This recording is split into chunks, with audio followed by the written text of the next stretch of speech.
AITA, for refusing to share my home with my pregnant sister after what she did? I never thought I'd be the kind of person who would cut off their entire family or write something like this on the internet, but here I am. I've rewritten this post at least 5 times because every version either sounded too angry or too detached, and the truth is I feel both. I'm calm on the outside now, but everything that led up to this feels like a slow, deliberate betrayal that rewired how I see love, loyalty, and family. I'm a 29F. My sister, Lena, is 26F. Growing up, we were always described as close, but looking back, that closeness was mostly me bending and her taking. She was louder, more emotional, more impulsive. I was quieter, more responsible, the one who smoothed things over. My parents used to joke that I was the easy one and Lena was the one who needed more attention. That dynamic never really changed. I bought my house 3 years ago. It's a modest 2-bedroom, nothing fancy, but it's mine. I worked for it, saved obsessively, skipped vacations, lived with roommates longer than I wanted to. This matters because my family treats my home like a communal resource now, but at the time, it was just my safe place. Before everything fell apart, I was in a relationship I genuinely believed would be my forever. I met my ex-boyfriend, Mark. We were together for almost 4 years. He wasn't flashy or overly romantic, but he was consistent. He remembered things. He showed up.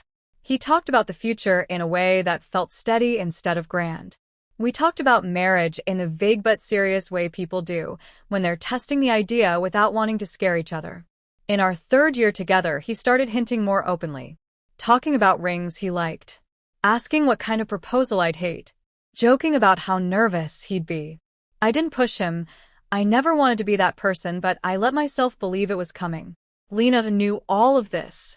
She knew how much I loved him. She knew I'd never felt that safe with anyone before. She knew I'd had bad relationships in the past. Nothing dramatic, just emotionally neglectful men who made me feel like I was always asking for too much. Mark felt different. He felt like proof that I hadn't imagined wanting more. My sister and Mark didn't start out close. They were friendly in the way siblings partners usually are. Polite. Occasional jokes. Nothing that ever made me uncomfortable. If anything, I was relieved they got along. That's what makes what happened next so disturbing. One afternoon, Mark left his laptop at my place. He'd gone to work, and I was home on a day off. I wasn't snooping. I wasn't suspicious. I went to use it because mine had died, and his messages were open. I saw Lena's name. At first, I smiled. I assumed it was something about my birthday or a surprise. I wish I'd stopped there. I wish I'd closed the laptop and gone on with my day. But something about the way my name appeared in the preview, over and over, made my stomach drop.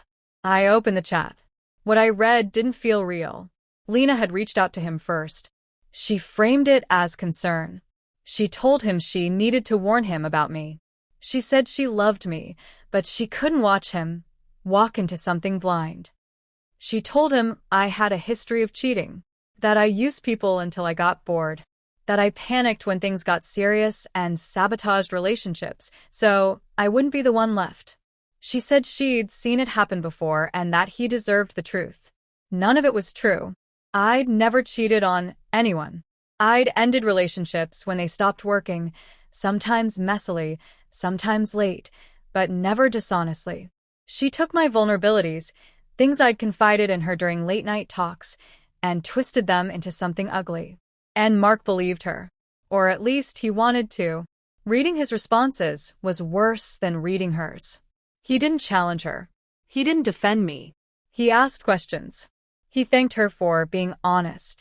He said he'd already had doubts and that what she was saying made things clearer. Then the plan unfolded. They talked about how he would tell me he was going to propose, how it would keep me calm and give me hope so I wouldn't suspect anything. They joked about how excited I'd be. He would tell me he was overwhelmed, that he wasn't ready for marriage after all.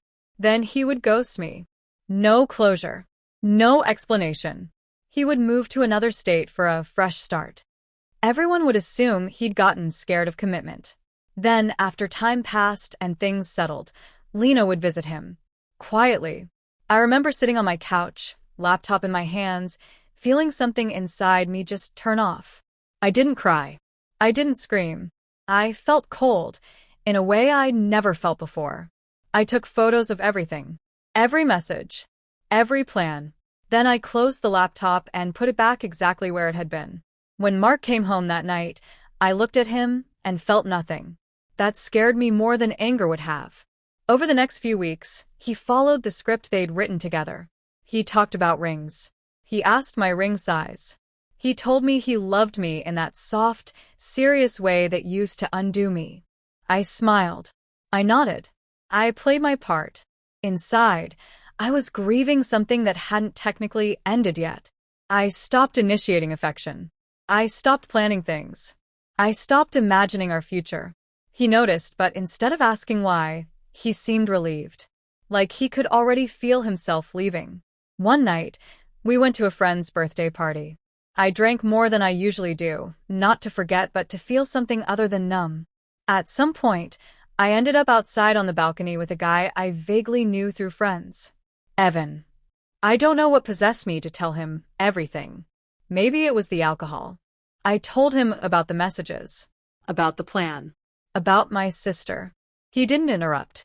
He didn't offer advice. He just listened.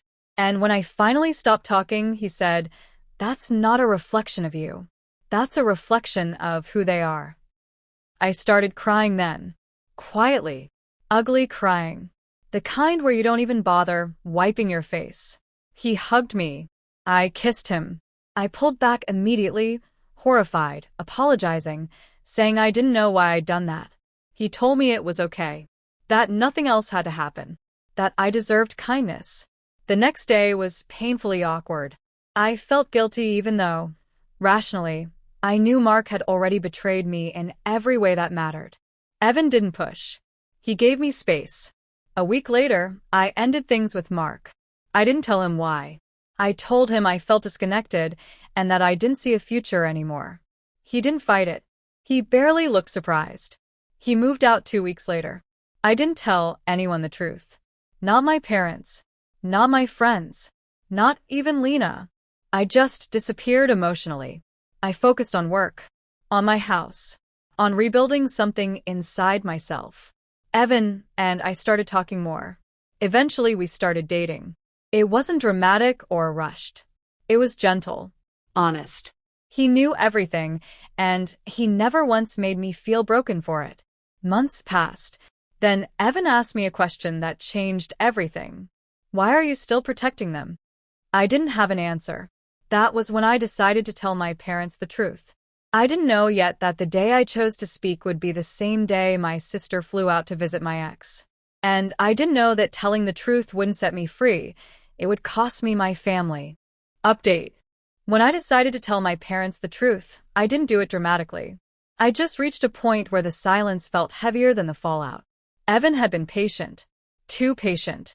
He never pushed me to confront anyone, never spoke badly about my family, but I could tell it weighed on him, watching me flinch every time my sister's name came up, watching me make excuses for why I never visited home anymore. The night before I told them, I barely slept. I kept replaying scenarios in my head. My parents being horrified, cutting Lena off, apologizing to me for years of favoritism I'd never openly accused them of. I imagined relief. I imagined closure. What I didn't imagine was how quickly the truth would be twisted into something I barely recognized. I asked my parents to come over for dinner. Just them, no Lena. They didn't question it, though my mom made a joke about how secretive I sounded. I almost backed out right then. We sat at my kitchen table, the same one Mark and I had once picked out together. My hands were shaking so badly I had to wrap them around my glass of water to steady myself. I told them everything. I showed them the screenshots. Every message. Every lie Lena told. Every step of the plan. I explained how I'd found the chat, how I'd shut down emotionally, how I'd ended things quietly instead of blowing everything up. My mom cried. My dad went very quiet in a way that always meant he was furious. They were angry. Genuinely angry. Then my mom's phone buzzed. She glanced down at the screen. A text from Lena. Made it safely. I'll call you later. My stomach dropped. I looked up at my parents and said, "She's with him. Today." My mom stood up like she couldn't sit anymore. My dad swore under his breath. They called her. She didn't answer. They left my house in a fury, promising they'd handle it. For about 24 hours, I felt vindicated. Not happy, vindicated. Like the truth had finally landed where it belonged. That feeling didn't last. Lena came back 3 days later. I wasn't there for the confrontation, but I heard about it in fragments, stitched together from phone calls and tense silences. She denied everything at first. Said I was exaggerating. Claimed the messages were taken out of context. When my parents showed her the screenshots, she broke down. Cried. Said she'd been in love with him for years. Said she couldn't help her feelings. Said she'd only wanted to protect him because she knew how damaging I could be in relationships. That part hurt more than I expected. Not the lie, I was used to that, but the confidence with which she painted me as someone dangerous. As if she truly believed the version of me she'd invented. My parents yelled. They told her what she did was unforgivable. They told her she'd betrayed her own sister in the worst way possible. I thought that would be the end of it. But families rarely end things cleanly. Over the next few weeks, the narrative softened. My mom started saying things like, "She made a terrible mistake, but she's young." My dad started focusing more on Mark's role, emphasizing that he's the real villain here. They asked me if I'd consider talking to Lena for closure. I said no. I wasn't angry anymore. I was done.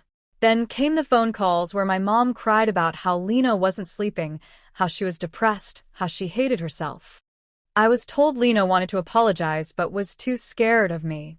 I noticed something then. No one ever asked how I was doing. Not once did they ask how it felt to read those messages. Or how it felt to realize my sister had watched me plan a future she was actively dismantling. Their concern flowed in one direction. When I pointed that out, my mom said, "We know you're strong." I think that sentence did more damage than any lie Lena told. Eventually, they forgave her. Not formally. Not with an announcement. Just gradually. She was invited back to holidays. Her name stopped being spoken in whispers. My parents told me they hoped one day we could all move forward. I didn't scream. I didn't argue. I just stopped answering their calls. Going no contact wasn't dramatic either. I didn't send a long message explaining my boundaries. I simply stepped away. I stopped initiating. I declined invitations. I let silence do the work I no longer had the energy for. Evan supported me completely. He never made me feel guilty for choosing peace over blood. In a strange way, losing my family made our relationship stronger. I learned what it felt like to be believed without having to prove my pain. About a year later, I found out Lena was pregnant. I didn't hear it from her. I heard it from my mother, who called me out of the blue like nothing had ever happened. "She's having a baby," my mom said, her voice bright with forced cheer. "I thought you should know." I didn't say anything. "It's Mark's," she added after a pause. "He says he's not ready for marriage, but he wants to be involved. He'll help financially. Be there for the child." I felt a familiar numbness settle in. Of course, he wasn't ready for commitment. Apparently, Lena was devastated. She'd assumed pregnancy would change things, that he'd step up. Instead, he stayed in his state, focused on his career, insisting long-distance co-parenting was the best he could offer right now. My parents wanted her to move back home, but they lived several states away, and Lena refused. She had a job she couldn't transfer easily. Her entire support system, friends, doctors, work, was where she was, where I was. The first time my mom hinted at it, I almost laughed. "You have space," she said carefully, "and you've always been the responsible one." There it was. They didn't ask outright at first. They framed it as temporary, as helping family, as doing the right thing. They reminded me that Lena was pregnant and alone and scared. I reminded them, once, of what she'd done. My mom sighed and said, "Holding on to anger won't heal you." That was the moment I realized they weren't listening to me anymore. They were talking at me, projecting their guilt and fear onto the child they knew would comply. I said no, firmly, Calmly. without explaining myself again. That's when the pressure started. Calls. Messages. Voicemails about compassion and forgiveness. About how pregnancy changes people. About how I'd regret turning my back on family. Lena texted me for the first time in years.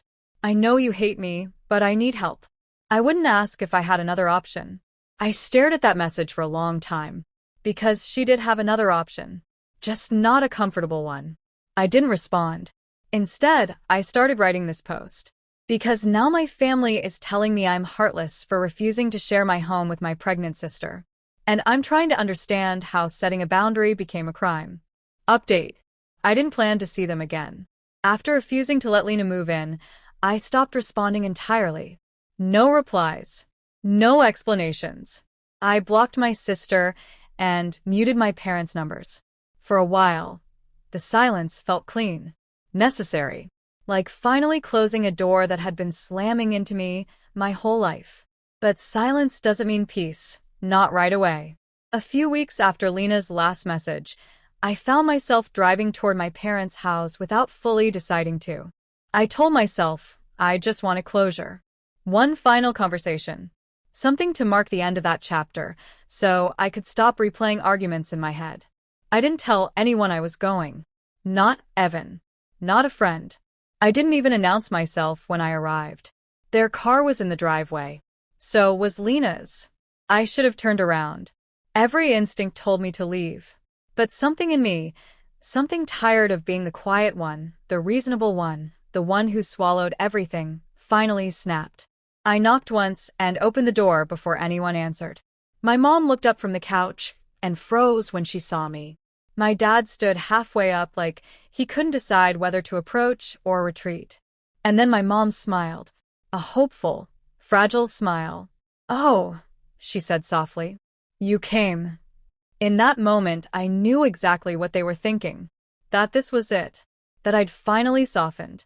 That the distance, the silence, the boundaries, all of it had just been a phase. My dad cleared his throat. "We were just talking." "Where's Lena?" I asked. My mom's eyes widened. Then she called out, "Lena." I didn't stop her. If they wanted reconciliation, they were about to get honesty instead. Lena came out slowly, one hand resting on her stomach. She looked comfortable, at ease. When she saw me, her face lit up with a small, cautious smile, the kind people wear when they think they're about to be forgiven. And that smile did something to me. Not anger. Clarity. She took a step forward. "Hey," she said gently. "I'm really glad you came. I was hoping we could talk. I thought maybe I could stay with you after all. Just until things settle." That was it. Something in me hardened completely. I looked at her and said, very calmly, "You are genuinely one of the most disgusting people I have ever known." The smile dropped instantly. My mother gasped.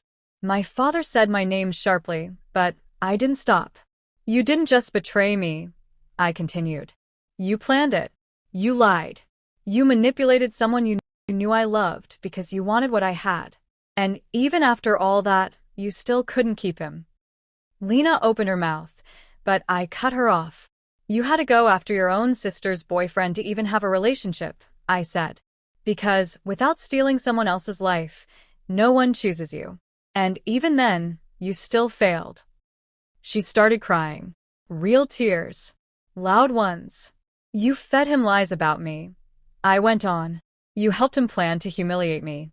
And now you're standing here, pregnant and abandoned, asking me for help like you didn't try to destroy my entire future. You are so shameless," I said. "So pathetic. You had the audacity to beg the one person you wronged the most, and you thought smiling at me would make it okay." My parents were shouting now. My mom telling me to stop. My dad telling me I'd gone too far. I turned to them. "No," I said. "You went too far." They fell silent. "I saw whose side you chose," I told them. "I saw how quickly my pain became inconvenient. How easily you forgave her because it was easier than holding her accountable." My mom was crying openly now. "She's pregnant," she whispered. And I was your daughter, I replied. And if you couldn't stand with me when I needed you, then I don't need parents like you. I didn't wait for a response. I walked out. I don't remember the drive to Evan's place. I just remember standing at his door, knocking once, and the moment he opened it, everything I'd been holding together collapsed. I hugged him and started crying. Deep, shaking sobs that felt like they were coming from somewhere old and buried. He didn't ask questions. He just held me, let me cry it out, let me be messy and undone. When I finally calmed down, he guided me to the couch, wrapped me in a blanket, and made me something to eat because I hadn't all day. We sat in silence for a while, my head on his shoulder. For the first time, I felt empty in a good way, like something toxic had finally drained out of me. A few weeks later, something unexpected happened. I was at a cafe when a woman approached me, smiling. She introduced herself as Evan's sister. I recognized her immediately, same eyes, same warmth. She hugged me like she already knew me. I've heard so much about you, she said. Evan talks about you all the time. She told me their parents knew about me too. Then she did something that caught me completely off guard. She invited me to dinner. Not just any dinner, some upscale restaurant I'd never have chosen for myself. She mentioned almost casually that their parents would be there. I tried to decline. Multiple times. She refused to take no for an answer. So, I went. And for the first time in a long time, I was treated like someone worth knowing. Evan's parents were charming without being overwhelming. They asked about my work, my interests, my life. They listened. They didn't interrupt or judge. His mother squeezed my hand at one point and told me she was glad her son had found someone like me. I went home that night lighter than I'd felt in years. A few months later, I ran into my parents outside my house. They were waiting for me.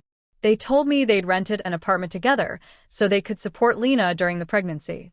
They said they'd thought about everything I said, that they understood how deeply they'd hurt me, that the only reason they were involved with Lena now was because she was pregnant. I stopped them mid-sentence. I have nothing to do with you, I said. Please leave. They apologized again. Quietly. Without expectation.